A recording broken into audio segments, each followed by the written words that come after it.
జై తెలంగాణ. ఇవాళ తెలంగాణ జాగృతి ఆధ్వర్యంలో గౌరవనీయులు అపర భగీరథుడు, తెలంగాణ యోధుడు, పెద్దలు, తెలంగాణ ఉద్యమ నాయకులు, తెలంగాణ రాష్ట్ర తొలి ముఖ్యమంత్రి కేసీఆర్ గారికి రాజకీయ దురుద్దేశంతోని కాళేశ్వరం కమిషన్ పేరుతోని నోటీసులు ఇవ్వడాన్ని నిరసిస్తూ ఇక్కడ చేపట్టినటువంటి ధర్నాకు ఇంత పెద్ద ఎత్తున హాజరైనటువంటి తెలంగాణ వాదులందరికీ కూడా ఉద్యమాభివందనాలు తెలియజేస్తా ఉన్నాను. తెలంగాణ జాగృతి నుండి మరి ధర్నా చేస్తామని ప్రభుత్వానికి మేము రిక్వెస్ట్ చేసినాం. పోలీసు వాళ్ళు పర్మిషన్ ఇచ్చిండ్రు. కానీ అయినా మరి ఎందుకంత భయమో వెనుక కూర్చుంటున్నటువంటి ఆడబిడ్డల్ని కూడా పోలీసు వాళ్ళు డిస్టర్బ్ చేయడం అవసరం లేదు. దయచేసి కోఆపరేట్ చేయండి. విత్ పర్మిషన్ చేస్తున్నాం ధర్నా, మేము ఉట్టిగా చేస్తలేము.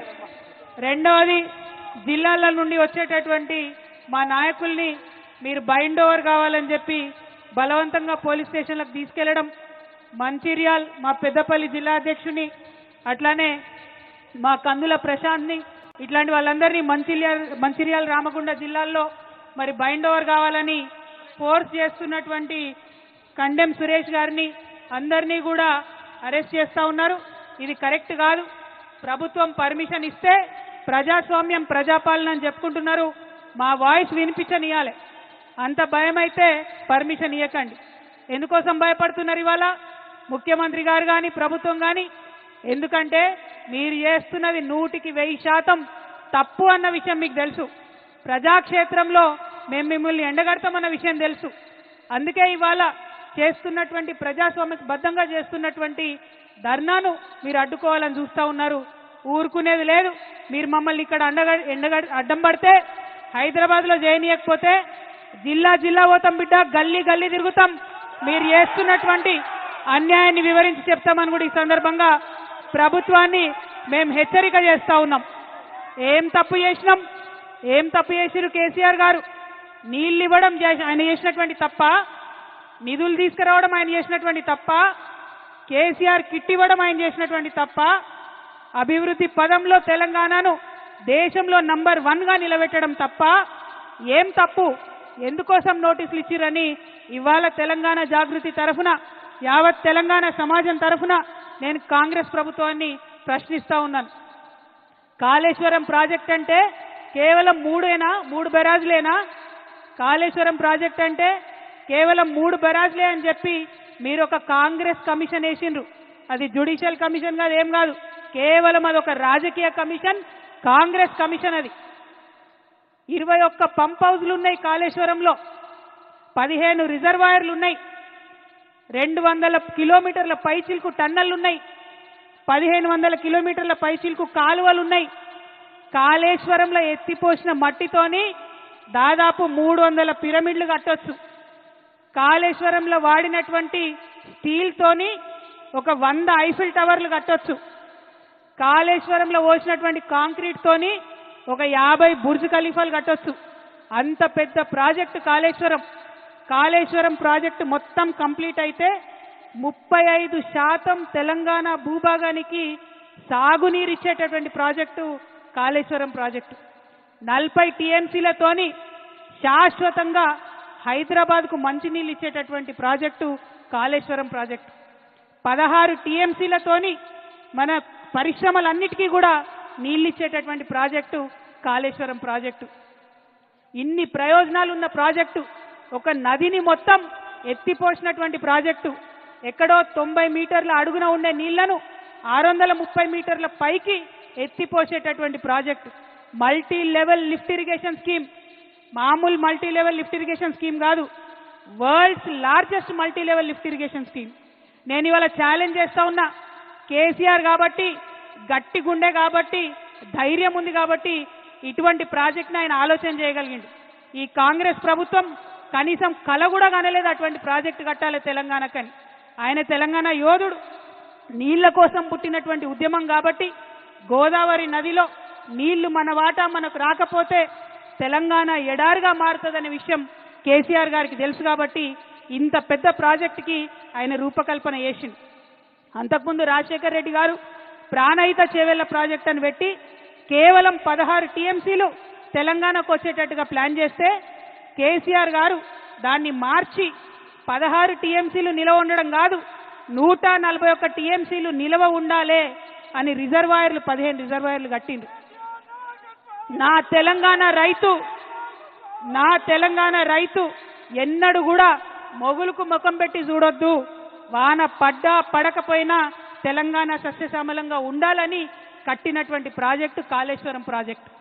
మీ అందరికీ తెలుసు, ఆనాడు జలయజ్ఞం పేరుతో ధనయజ్ఞం చేస్తే మెగా కృష్ణారెడ్డి లాంటి వాళ్లకు 90% కాళేశ్వరం పనులు ఇచ్చిండ్రు. మనం తెలంగాణ తెచ్చుకున్న తర్వాత కంటిన్యూ చేసుకుంటూ పోయినాం, రీడిజైన్ చేసుకున్నాం ఆ ప్రాజెక్ట్ని. ఇవాళ నిర్మల్కి, నిజామాబాద్కి, కరీంనగర్కి, వరంగల్కి, మెదక్కి, నల్గొండకి, ఖమ్మంకి ఇన్ని జిల్లాలలో లక్షల ఎకరాలకు నీళ్ళిచ్చే ప్రాజెక్టు కాళేశ్వరం ప్రాజెక్టు. డైరెక్ట్గా 20 లక్షల ఎకరాలు, ఇండైరెక్ట్గా ఇంకొక 18.5 లక్షల ఎకరాలకు, అంటే టోటల్గా కాళేశ్వరం పూర్తయితే 40 లక్షల ఎకరాలకు నీళ్ళు వస్తాయి. అవన్నీ పక్కకు పెట్టిండ్రు. కేవలం ఒకటే ఒక కుట్ర, ఏంది? కేసీఆర్కు పేరు రావద్దు. రైతు బంధు ఇచ్చినందుకు కేసీఆర్ని గుండెల్లో పెట్టుకున్నారు రైతులు. వాళ్ళు మర్చిపోవాలి కేసీఆర్ని బద్నాం చేయాలి. అందుకోసం వేసినటువంటి కమిషన్ ఇది తప్పితే ఇంకొకటి కాదు. ఇవాళ నేను ఛాలెంజ్ చేస్తా ఉన్నా ముఖ్యమంత్రి గారిని. మీ గురువు గారు చంద్రబాబు నాయుడు గారు 200 టీఎంసీ గోదావరి నీళ్లు ఎత్తుకపోతా ఉంటే బనకచెర్లకు నేను తీసుకుపోతా అని ఆయన బాజాప్తా కాలర్ ఎగ్రేసి చెప్తా ఉంటే ఎందుకు మీకు ధైర్యం వస్తలేదు లేఖ రాయడానికి? అపెక్స్ కౌన్సిల్ మీటింగ్ పెట్టమని మీరు ఎందుకు అడగలేకపోతా ఉన్నారు? क्या मजबूरी है भाई रेवंत रेड्डी साहब का? कई को नहीं लेटर निकले? हमारा पूरा गोदावरी आंध्रा को लेके जा रहे, हमारा पानी पूरा आंध्रा को लेके जा रहे, क्यों नहीं लेटर लिख रहे? ముఖ్యమంత్రి గారు నేను డిమాండ్ చేస్తా ఉన్నా, గోదావరి పెన్నా లింకేజ్ పేరుతో ఏదైతే ప్రాజెక్టు కట్టి బనకచెర్లకు నీళ్లు తీసుకుపోతా ఉన్నారో అది మీరు తక్షణమే ఆపాలే. మన భూభాగంలో తుపాకుల గూడెం దగ్గరనే ఆ లింకేజ్ పాయింట్ ఉండాలని చెప్పి మీరు ఇమీడియట్ గా కేంద్ర ప్రభుత్వానికి అపెక్స్ కమిటీకి లెటర్ రాయాలని తెలంగాణ జాగృతి తరఫున ప్రభుత్వాన్ని డిమాండ్ చేస్తా ఉన్నాం. అదే విధంగా ఇంకొక మాట మనందరం ఆలోచించుకోవాలి. మనం ఒక చిన్న ఇల్లు కడితేనే అనేక ఇబ్బందులు అవుతాయి, ఏదో ఒక సమస్య వస్తుంది. ఇంత పెద్ద ప్రాజెక్టు కట్టి 40 లక్షల ఎకరాలకు నీళ్ళు ఇవ్వాలంటే చిన్న చిన్న సమస్యలు చాలా వస్తాయి. ఈ మేడిగడ్డ పిల్లర్ ఒకటి కుంగింది, ఇంకొక రెండిటికి పగుళ్ళు వచ్చినాయి. మరి రిపేర్ చేయొచ్చు కదా? రిపేర్ చేసి కేసీఆర్ గారు ఎట్లయితే 20 లక్షల ఎకరాలకు నీళ్ళు ఇచ్చిండ్రో ఇవ్వచ్చు కదా? ఇప్పుడు ఈ కాంగ్రెస్ అధికారంలోకి వచ్చినాక 3 పంటలకు కూడా నీళ్ళు లేకుండా రైతులు నిండబెడుతున్నారు. కేవలం స్వార్థం, కేవలం కుట్ర. మరి ఇదే మెగా కృష్ణారెడ్డి గారు 21 పంప్ హౌజులు ఉంటే 20 పంప్ హౌజులు ఆయనే చేస్తాడు మెగా కృష్ణారెడ్డి. మెగా కృష్ణారెడ్డిని కమిషన్ ముందుకు పిలిచే ధైర్యం రేవంత్ రెడ్డి గారికి లేదు. చాలా సిగ్గుపడాల్సిన విషయం.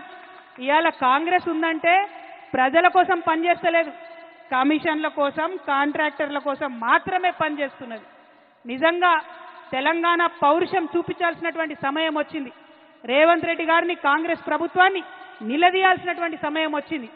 మీరు కేసీఆర్ గారికి నోటీస్ ఇచ్చే ముందు 90% పంప్ హౌజులు కట్టినటువంటి కాంట్రాక్టర్ని ఎందుకు ఇడిచిపెట్టినరో ప్రజలకు చెప్పాల్సినటువంటి అవసరం ఉన్నది. అంటే ఇది కేవలం కుట్ర అన్న విషయం ప్రజలకు అర్థమవుతుందన్న సందర్భాన్ని తెలియజేస్తూ, మరి కాంగ్రెస్ పార్టీ ఇట్లా తెలంగాణకు ద్రోహం చేస్తుంటే బీజేపీ పార్టీ ఏం చేస్తుంది? ఎందుకు ఇప్పుడు వాళ్ళ పరిస్థితి ఏంటిది? చంద్రబాబు నాయుడు మీద ఆధారపడే కేంద్రంలో వాళ్ళు అధికారంలో ఉన్నారు. అందుకని చంద్రబాబు నాయుడు గారు తెలంగాణకు ద్రోహం చేసి జలదోపిడీ చేసుకుంటుంటే కూడా కిషన్ రెడ్డి గారు ఒక్క మాట మాట్లాడరు, బండి సంజయ్ గారు ఒక్క మాట మాట్లాడరు. 8 మంది ఎంపీలను గెలిపించి 8 మంది ఎమ్మెల్యేలను గెలిపిస్తే 8 రూపాయలు కూడా మనకు బడ్జెట్ లేకపోతే మాట్లాడేటటువంటి ధైర్యం లేదు. బీజేపీ పార్టీలో ఒకడే ఒకడు తెలంగాణ బిడ్డ ఈటెల రాజేంద్రన్ ఉన్నాడు, మరి ఆయనన్నా మాట్లాడతాడేమో అని నేను అనుకున్నా. కానీ గోదావరి నీళ్లు అక్రమంగా చంద్రబాబు నాయుడు గారు తరలించకపోతుంటే ఈటెల రాజేంద్రన్న కూడా మాట్లాడలే. అన్నా రాజేంద్రన్న, తెలంగాణ ఆడబిడ్డల తరఫున, తెలంగాణ రైతుల తరఫున, తెలంగాణ జాగృతి తరఫున నేను మిమ్మల్ని రిక్వెస్ట్ చేస్తా ఉన్నా. ఆనాడు ఉద్యమంలో మనం ఏమన్నాం? బీజేపీ నాయకులు పదవుల కోసం పెదవులు మూసుకొని ఉన్నారని చెప్పినాం. ఇవాళ మీరు దయచేసి ఆ అపవాదు తెచ్చుకోకండి. మీరు పార్లమెంటు మెంబర్గా ఉన్నారు, మీరు ప్రధానమంత్రి గారి దగ్గరికి వెళ్ళండి, ఖచ్చితంగా బనకచెర్ల ప్రాజెక్ట్ని ఆపండి. గోదావరి పెన్న లింకేజ్ మీరు తుపాకులగూడెం దగ్గర నుంచి తెలంగాణ నుండే పెట్టాలనేటటువంటి డిమాండ్ ఈటెల రాజేందర్ గారు ప్రత్యేకంగా బాధ్యత తీసుకోవాలని తెలంగాణ జాగృతి తరఫున నేను డిమాండ్ చేస్తా ఉన్నా. అదేవిధంగా ఇవాళ కాళేశ్వరం ప్రాజెక్టుకి 1,15,000 కోట్ల అనుమతులున్నాయి, సిడబ్ల్యూసీ నుంచి అన్ని రకాల అనుమతులున్నాయి, పర్యావరణ అనుమతులున్నాయి. ఖచ్చితంగా కాళేశ్వరానికి నేషనల్ ప్రాజెక్ట్ స్టేటస్ తీసుకొచ్చేటటువంటి బాధ్యత కూడా ఈటెల రాజేందర్ అన్న తీసుకోవాలని చెప్పి నేను ఈ సందర్భంగా డిమాండ్ చేస్తా ఉన్నా. మరి మీ అందరినీ నేను కోరేది ఒకటే, తెలంగాణ ఉద్యమం పుట్టిందే నీళ్ల కోసం, నిధుల కోసం, నియామకం కోసం. ఇవాళ నీళ్లలో అన్యాయం జరుగుతుంటే చూసుకుంటూ ఊరుకునేదే లేదు. ఒకవేళ మనం డిమాండ్ చేసినట్టు ముఖ్యమంత్రి గారు ఉత్తరం రాయకపోయినా, బీజేపీ పార్టీ వాళ్ళు చర్యలు తీసుకోకపోయినా తెలంగాణ జాగృతిని గల్లీ నుండి ఢిల్లీ దాకా ఉద్యమం చేస్తాం. మన గోదావరి నీటిలో మనకు రావాల్సిన 1000 టీఎంసీలు వచ్చేంత వరకు ఒక్క బొట్టు కూడా బనకచెర్లకు తరలిపోకుండా ఉద్యమాలు చేస్తామని ఈ సందర్భంగా తెలియజేస్తూ, మరి ఇక్కడికి పెద్ద ఎత్తున వచ్చినటువంటి నాయకులకు అందరికి కూడా మనస్ఫూర్తిగా ఉద్యమాభివందనాలు తెలియజేస్తా ఉన్నాను. కేసీఆర్ గారికి నోటీస్ ఇచ్చిరంటే యావత్ తెలంగాణకు నోటీస్ ఇచ్చినట్టే అని భావిస్తూ, మరి కేసీఆర్ గారికి నోటీసులు ఇచ్చి మీరు ఇబ్బంది పెట్టేటటువంటి ప్రయత్నం చేస్తే మేమందరం కూడా ఒక రక్షణ కవచంగా వారి చుట్టూ ఉంటాం. కేసీఆర్ గారి మీద ఈగ వాళ్తే కూడా ఊరుకోమని చెప్పినాం. ఖచ్చితంగా అదే పదునైనటువంటి స్వరం వినిపిస్తామని ఈ సందర్భంగా తెలియజేస్తూ, మరి నీళ్ళిచ్చిన కేసీఆర్కి నోటీసులు ఇవ్వడం అంటే నిజంగా సిగ్గుపడాల్సినటువంటి సందర్భం. మళ్ళొక్కసారి చెప్తా ఉన్నాం, ఖబర్దార్ కాంగ్రెస్ నాయకులారా, ఖబర్దార్ ఖబర్దార్. జై తెలంగాణ, జై కేసీఆర్, జై జాగృతి, జై తెలంగాణ.